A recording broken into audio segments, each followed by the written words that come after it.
Welcome to my channel, The Magic of Java. This is my third book called The Londo and the Green Queen's Revenge. It's a novel. It's a novel about me coming to terms with the attempted destruction of an Englishman and his Javanese family.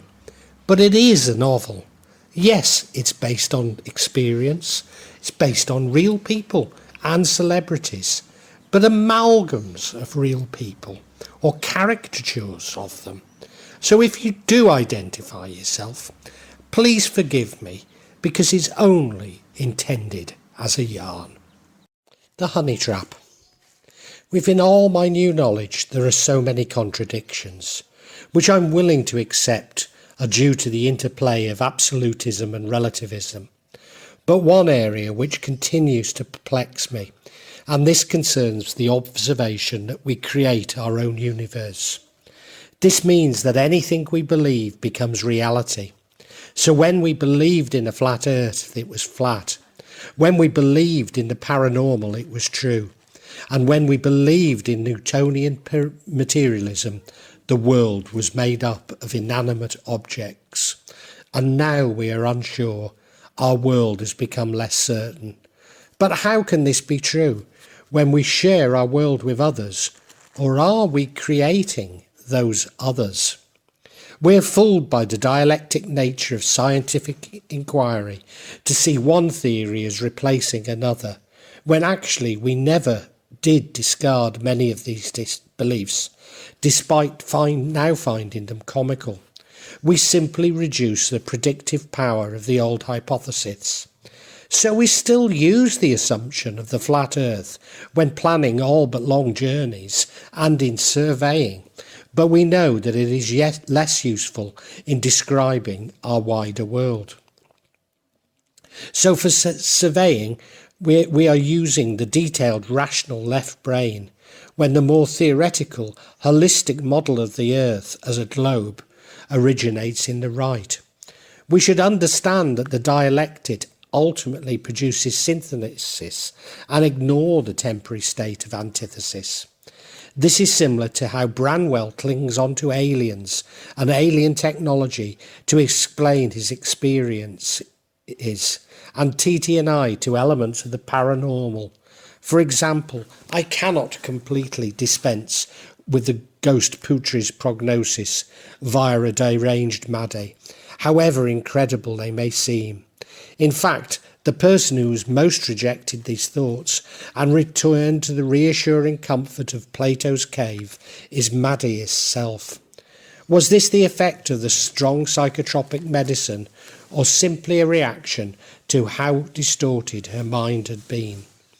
The dialectic of absolutism and relativism is of course behind my confusion, as it is the simultaneous nature of dualism and non-dualism. I keep getting dragged back into the cave, the self, dualism, when confronted with problems or emotions. But the solution is the unconditional love of the non-dualist world. There is no self, no problem, no emotion, only the purity of love. Indeed, I began to realise that through this unconditional love, we escaped the self, and thus I began tentatively experiencing astroplaning once more. But we are all have to learn to live gracefully with uncertainty, as everything is mere conjecture. In the first half of my life, I was attracted to extremes, forcibly arguing my polemic with my left brain logic. But in the second half, I am being offered the opportunity to explore the polarities, the continuum and natural swing between them, even the shift in polarities, and to rise above their cycles, to understand it is all a game and no intellectual argument is worth so much of my emotions. Although Manchester City will still engage these emotions.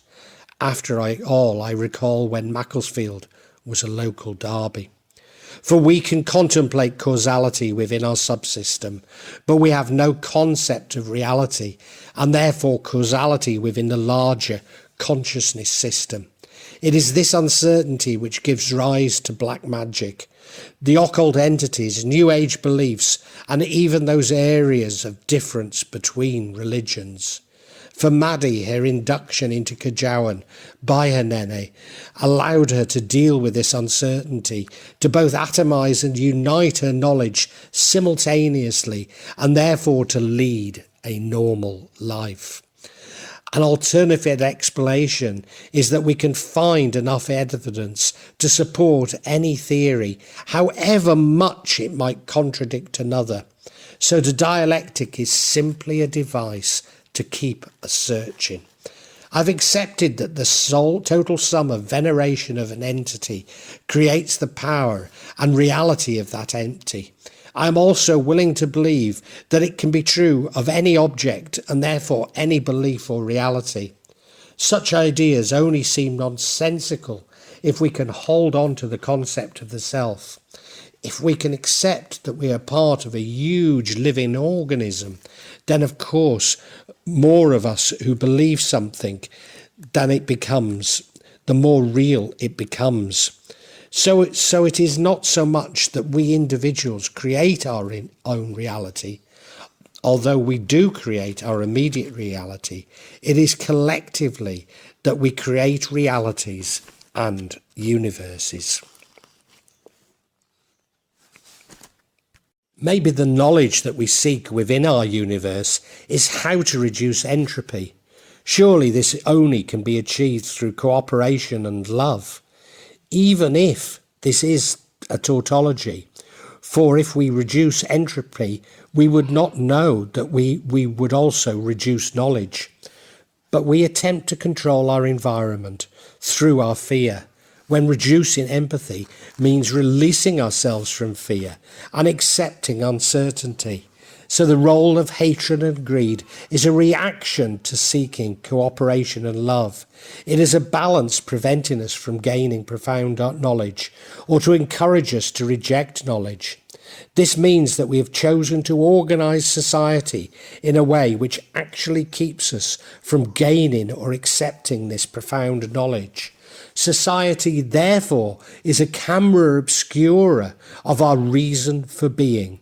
In doing so, we forget about our communal bonds and focus on the self and greed. Indeed, our socialization and education is about convincing us that the exploitative reality we live in is logical and legitimate. But how is it logical to manufacture scarcity and greed from God's gift of abundance? So pluralism and liberalism are much more than simple political standpoints. They are powerful philosophies which enable us to lead our lives with each other. And in that day, men will be weary of life, and they will cease to think the universe worthy of reverent wonder and worship. Attributed to Hermes Trismegistus, the Corpus Hermeticum, from the section known as the Lament of Hermes.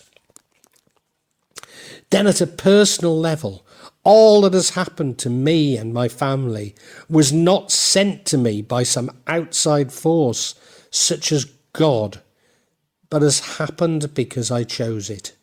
Now here is the contradiction between relativism and absolutism once more. God is in us all, so of course it was sent from God, but I have free will and chose it. I am uncertain if in my case this was something I had consciously chosen simply because I thought the worst. As I have found, in terms of self-fulfillment, fear is the strongest emotion. But then again, this contradiction appears much more. It may well have been a choice made before I took this human form, but manifested through my own fear.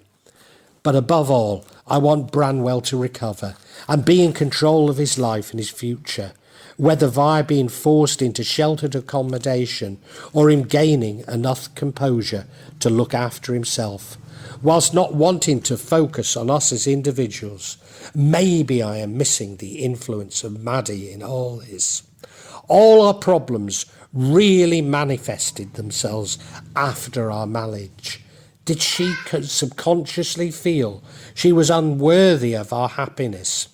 She has often admitted that she is frightened of Allah's wrath over a time at FT's, despite my reassurances that everything she did was with good intention. She was also wary of visiting Manchester, lest she might see my former partner and presumably Branwell too. Certainly it became apparent through her dreams that these were not warnings as I had interpreted them, but actually manifestations of the punishment she felt she deserved.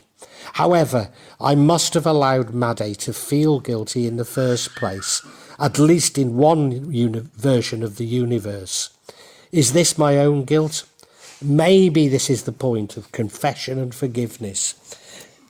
It is useful to see this as confessing to a higher authority and seeking forgiveness, but in truth we are our own harshest critics.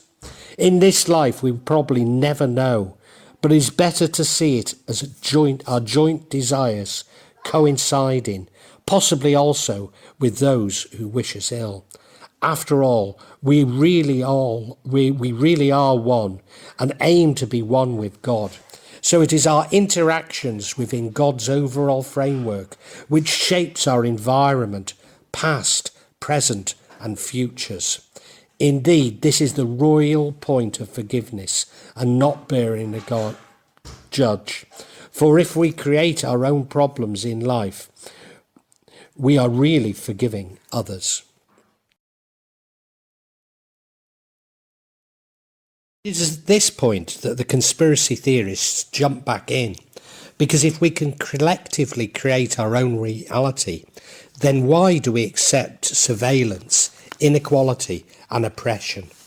Advocates of surveillance will argue that we have nothing to worry about if we have nothing to hide. But what about our ability to think critically and independently? Then if we have nothing to hide, can we really describe ourselves as human? Are we not simply citizens, consumers, users, sheep?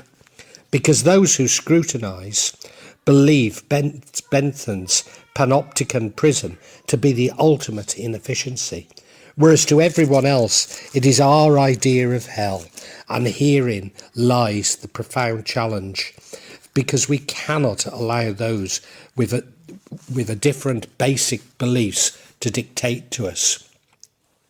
Of course, it is not simply the preserve of security services and governments. As we tick the I agree boxes on the internet, we're agreeing to forfeit our rights to privacy, which should be a basic human right.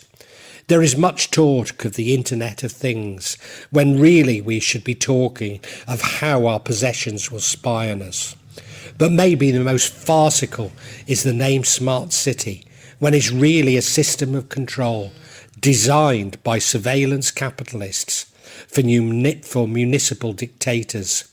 Indeed, what would be more appropriate than to call it a dumb city, because the assumptions it makes are that its citizens are dangerous and require surveillance.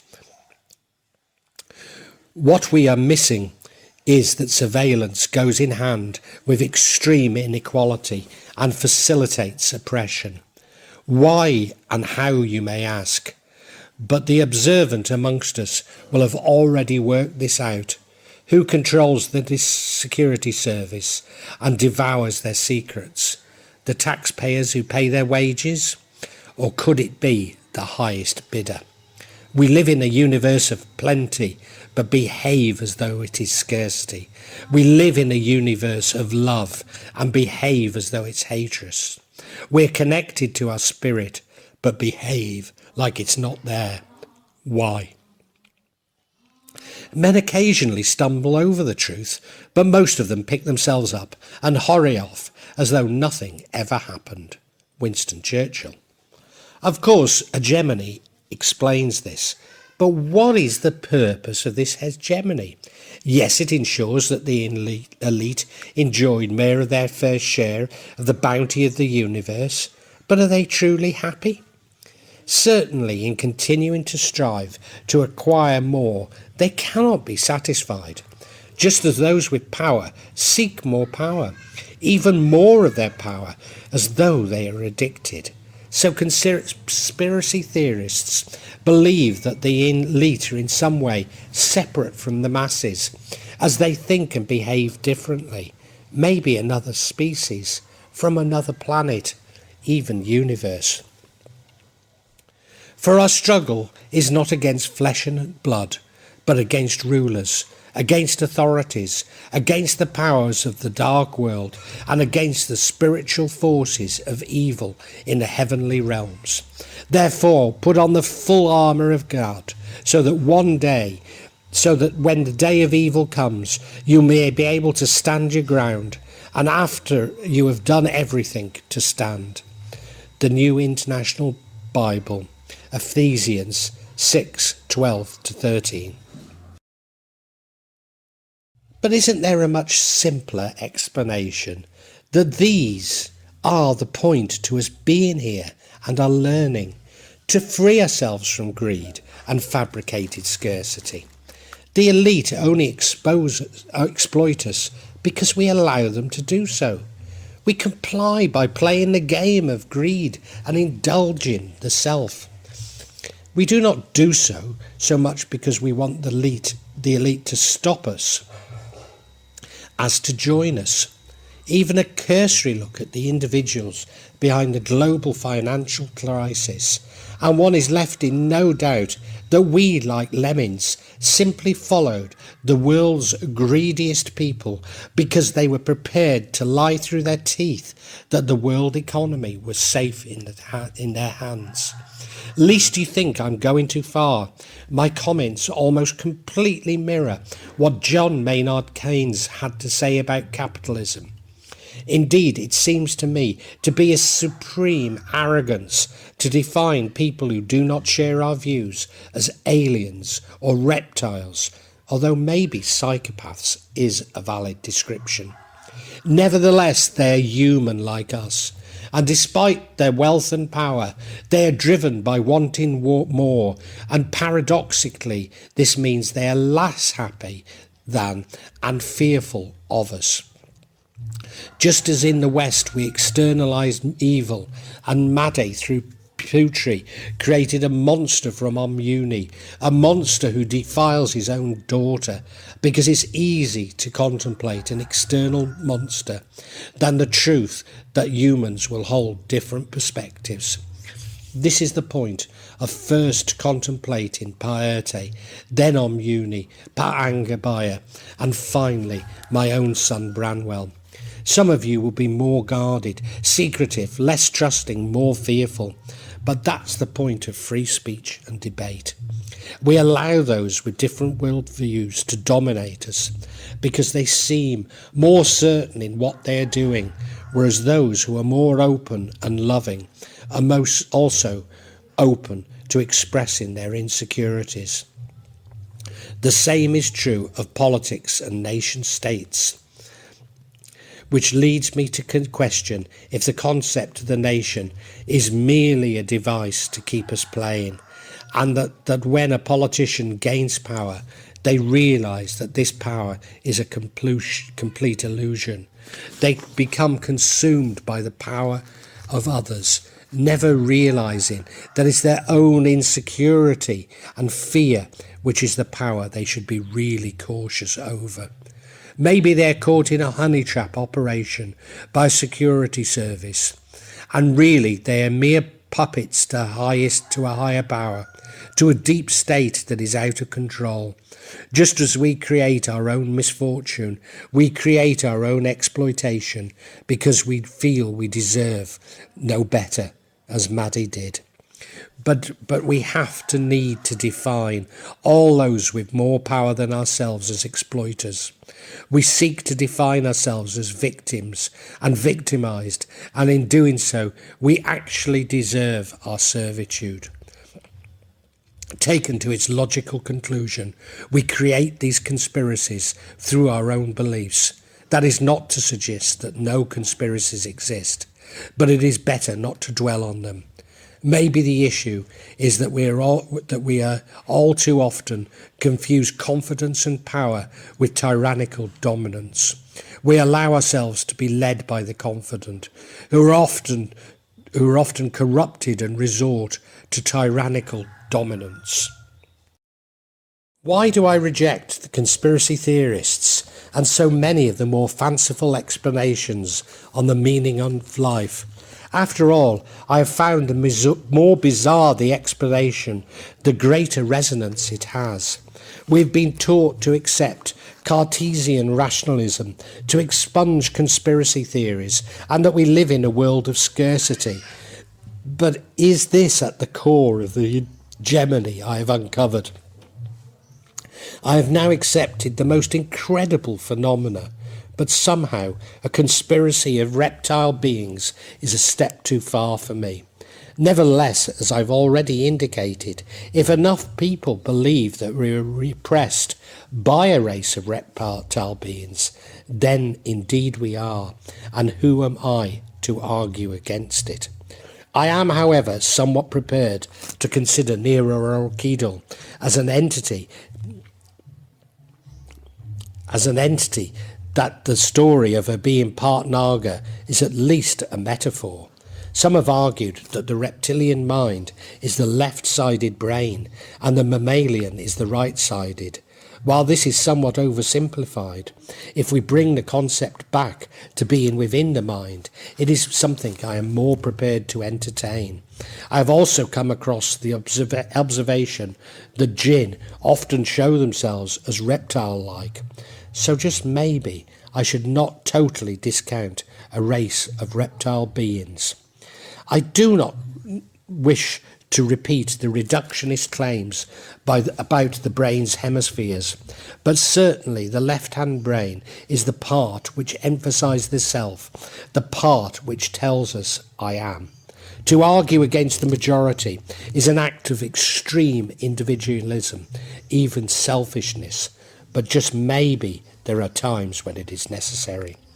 My shift between the relative and absolute is probably a reflection of these two hemispheres having very different perspectives.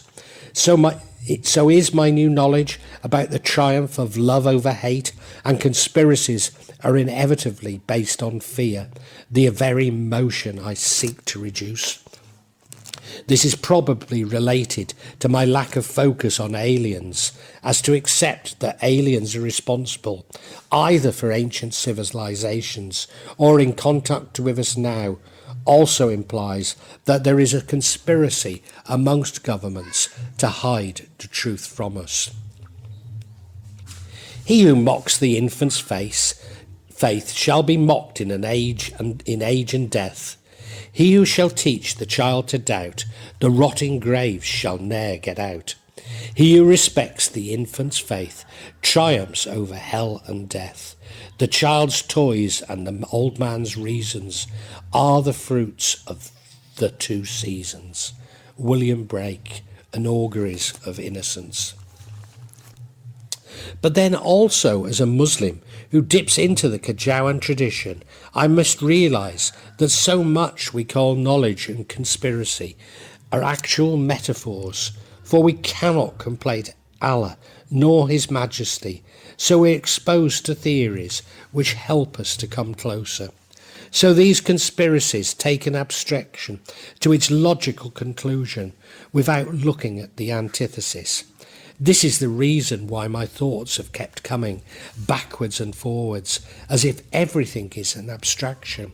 I have to balance it with its antithesis, recognising the polarity of everything. I am not discounting all conspiracies, simply unwilling to end my search for understanding with a conspiracy, especially when alternative explanations always exist. Certainly, each time I believe I have reached a conclusion to my knowledge and beliefs, a new and more incredible chapter has opened up, completely contradicting my previous conclusions. Should I read more into this? Is this search for knowledge actually an important part of the game? This also explains my insistence on submission to Allah, for without regular prayer, I would be in danger of following more mystical diversions, including the Neorokidal, the Theosophy masters, maybe even Sumerian entities.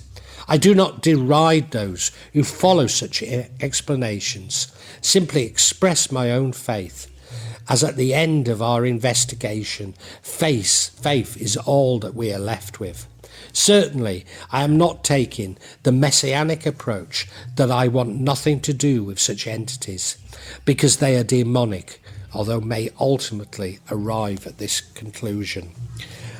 After all, it is about when we decide our personal investigation comes to an end, maybe only a temporary end, as we keep learning.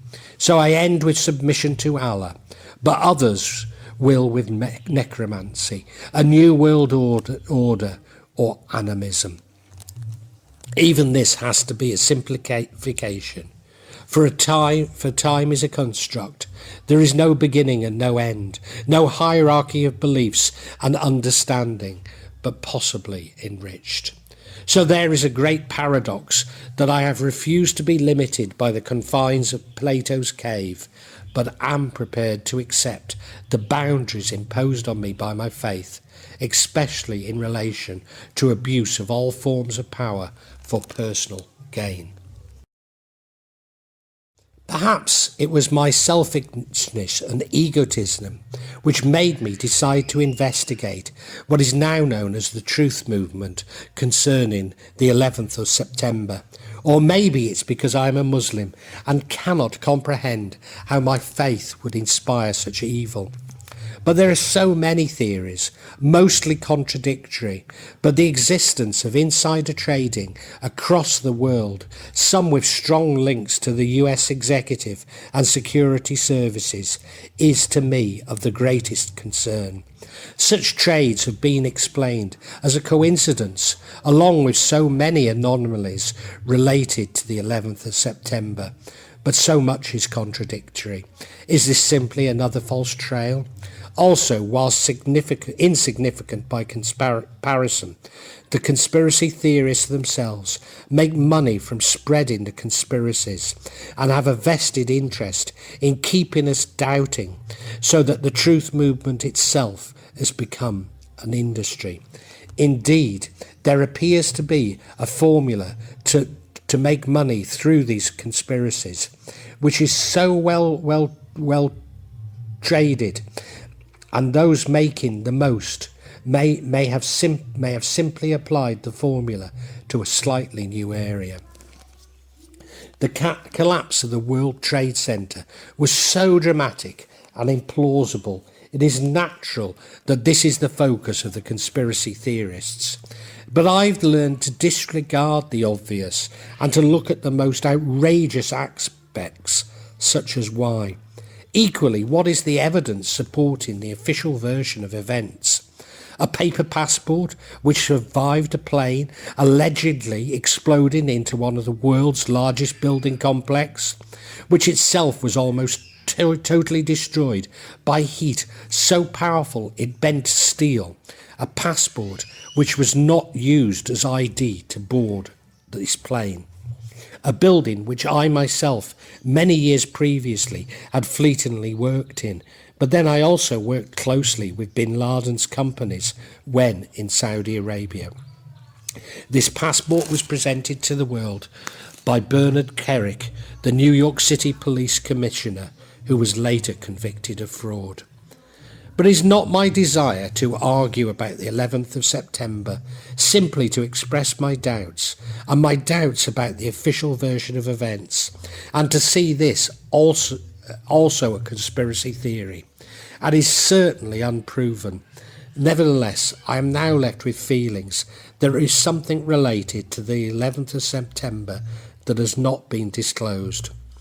If you're interested, there's plenty for you to Google, and yes, it is frequently contradictory, but this only adds to my suspicions shared by half of the world's population. How easy it is to make people believe a lie, and how hard it is to undo that work again. Mark Twain, Autobiography of Mark Twain, Volume 2. I'm not sure of the nature of any cover-up, nor its extent, but whatever the truth, the implications are enormous. So what I'm really saying is, there are many conspiracies, most hardly credible, some somewhat credible, and an official conspiracy theory, which is pretty incredible and certainly flawed. But a little like when you begin to accept the existence of black magic, one is in danger of explaining more than actually exists. The same is true of a conspiracy. Once you accept a little of it, you just keep going, not knowing where to stop. But do stop for just a moment and imagine a world in which Muslims are not blamed for the destruction of the World Trade Center. There was no invasion of Afghanistan nor Iraq. How different our world would be today. Better certainly, more certain, more predictable, less fear, more love, less hatred, and above all, less inequality. I even ponder how different my own life might have been, and that none of these tales may have happened to me to retell. For yes, we are all victims of those dreadful events. Unquestionably, how much easier my life would have been without anti-money laundering regulations, when there is significant evidence of major corporations related to governments profiting from foreknowledge of this terrorism. But then my brief introduction to special economic zones and the Cayman Islands suggests to me that such regulations are in place to force honest citizens like myself, along with the dishonest, to use expensive international banking and legal services. I would never have investigated anything which whiffed of conspiracy. But once you embark on the journey which I had thrust upon me, it's an inevitable conclusion, a conclusion which I still somewhat resist. Indeed, had piety not threatened Buddha with a dukan, we would never have ventured far outside Newtonian materialism. I would still be suffering from what I believe to be chikungunya, my legs still swollen, my arthritis sometimes impossible, and my brain often fogged in confusion. Or would a critical dose of lead have been administered, and I would not have lived? Having doubted black magic and been affected by it, had my mind manipulated by heavy metals, it is only natural that I would seek to comprehend consciousness. Once you get to the mind and consciousness, conspiracy theories abound. I chose not to believe most of them, but now, believing that there is a cover-up behind the 11th of September, a small chink has opened up, which will probably create doubts that I will never resolve. But now I will relate to this world that I've been plunged into. The random number generator at Princeton University began to generate numbers well outside of the normal variance at the time of the 11th of September. Indeed, strange results are evident during most major trajectories, but for the 11th of September, the variance was highly significant. Like black magic, awareness of conspiracies creates paranoia. Maybe this is the intention, and one is in danger of seeing everything as a conspiracy. So I need to maintain some balance. But I move to Indonesia, where I'm much less affected by its hegemony. The conspiracies appear to be more obvious to me, and it does not take much to extrapolate the conspiracies which are so real in Indonesia to the West. Indeed, it's only when I am a victim of the hyper-nationalism and racism that I can see it as a recover for obscene inequalities and greed. The same is true of benevolent dictatorships, for if they're absolute and have absolute control over what we know about them, so how could anyone judge if a dictator was benevolent or not? I will say no more, as this not my intention to convince you, the reader of conspiracies, simply to explain my journey and how it has led to my misgivings. However, I have to say how cheated I feel that we must all do when we realise that we've been misled. You see, I trusted Tony Blair at the time, even donated significant sums to New Labour, accepted the official explanation of the 11th September and needed to hunt for bin Laden in a cave in Afghanistan. Like so many of us, my world changed on the 11th of September, and despite later becoming a Muslim myself, I was certainly much less tolerant towards Muslims. I was much less sure about Iraq, but convinced myself that Tony Blair had inside information on the weapons of mass destruction, and was willing to put my trust in him. So I was overtaken with fear and a desire for retribution, and that I have argued such negativity is not good for the individual, but particularly collectively. It has a terrible destructive impact on humanity, as indeed it has. Darkness will be preferred to light, and death will be more profitable than life. No one will raise his eyes to heaven. The pious will be deemed insane, and the impious wise. The madman will be thought of a brave man, and the wicked will be esteemed as good.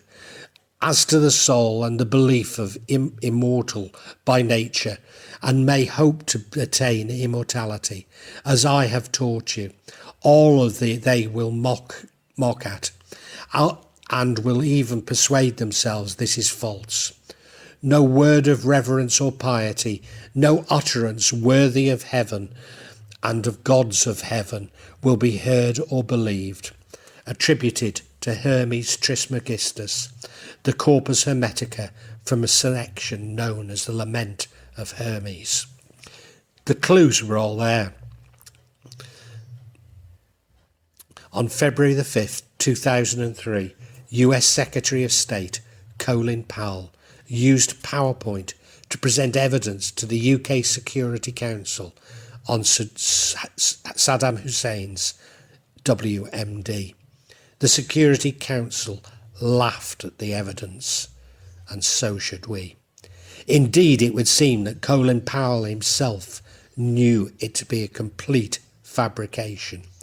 Ironic that many of the countries that were polite enough to merely laugh at Colin Powell walked out on Mahmoud Ahmadinejad in the full UN, despite I, for one, believing history will prove his speech to be prophetic.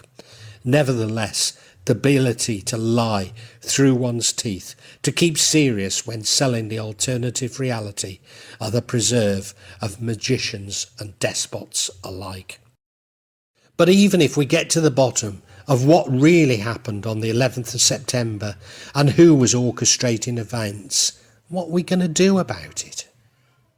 When we contemplate how we should react, our ultimate sanctions are those we should already have considered. Stop voting, stop engaging, and stop consuming. Imagine a world in which you have no interest in celebrities, musicians, royalty, consumer brands, football, even Manchester City, politics, world events, the stock market, new ideas, and the new age. We are conditioned by these icons, and like Pavlov's dog, have an instinctive reaction to them, which keeps us in the game. So however unthinkable, you must imagine a world stripped of these triggers. For once you are free of your own thoughts, we may not be able to beat whoever is orchestrating these events, but we can stop pandering to them and play in a game in which was created with their rigged rules. I need not go on any further, because you know only too well the disastrous consequences which have dominated all our lives for 17 years. For all those 17 years, liberal, well-meaning British academics, myself included, have sought to explain radicalism and alienation, never questioning who has been radicalised, and never investigating the possibility of false flag operations. Even if my doubts about the 11th of September are unfounded, it is important to refute these misgivings through thorough research without the whiff of cover-up. All we may discover is a cover-up of more incompetence and cock-up. But that is why we have granted more powers, much more money and surveillance to the incompetent. Christians and Muslims now make up 3/5 of the world's population. Don't we owe it to humanity to understand each other a little better? I, for one, am absolutely convinced that this understanding does not lie in neoconservatism nor Wahhabism, which is like believing the Ku Klux Klan have a solution to race relations. Minutes after writing this, Maddie opened a mail-order delivery full of hijabs she had bought for herself. Then a week later, I heard Budde listening to a celebrity ustad who was condemning the LGBT community in Jakarta, as though, like our friend Bulan, they weren't already condemned. Indeed, Pariman in Sumatra has passed a bylaw to fine members of the LGBT community $70 if they are caught in public. For in politics, a quick way to gain popularity is to attack a minority. But in less than 5 years, this has turned Indonesia from one of the friendliest, most tolerant countries in the world to one in which fear and hatred reign. But hey, remember, it's only a game, and maybe these are mere diversions to keep us playing. The theatre of distraction. Indeed, hypnotism involves confusing the brain with an overload of information so that regular news of disasters, both man-made and natural, is keeping us hypnotised. If I look at those world events which have shaped my life, I now ask myself, were any real? Can I believe any? Or were these simply devices to keep me playing the game?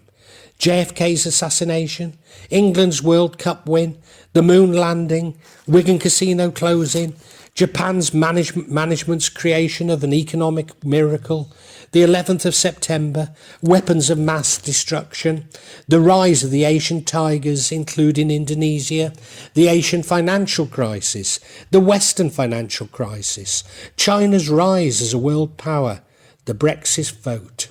Certainly, there are many of these with alternative views.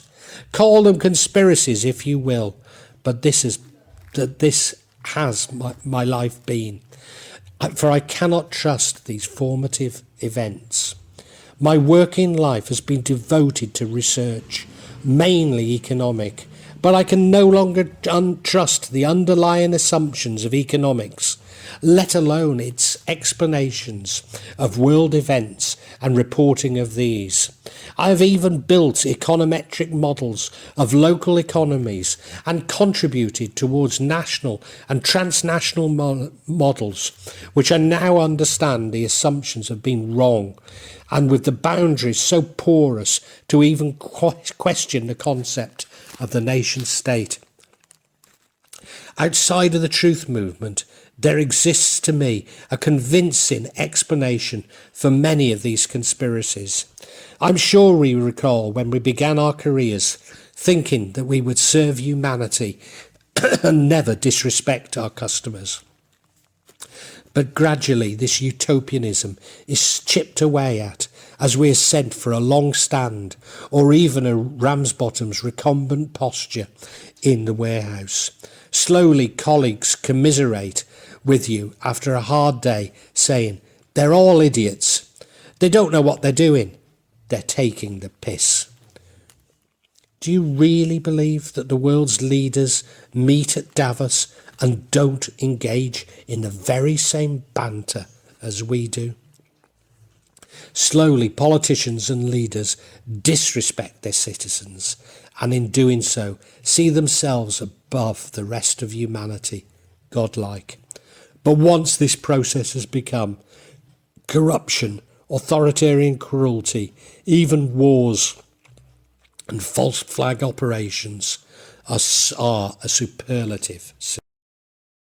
Well, that concludes this chapter from my book, The Londo and the Green Queen's Revenge, which is my third book in the series. I do hope you've enjoyed it. I'm hoping to add further chapters about every week, and so far I've managed to do this. If you'd like to hear more from me, then please subscribe and hit the bell. That way you get notifications of when a new chapter is released. In addition, I don't seem to be working very well with these algorithms on YouTube, and my videos really aren't being promoted as they should. So if you could also hit the like button and sort of make some comments, I think that will help me to get noticed. I hate to ask you that, but I really do need more viewers. But thank you for this viewing. Thank you so much.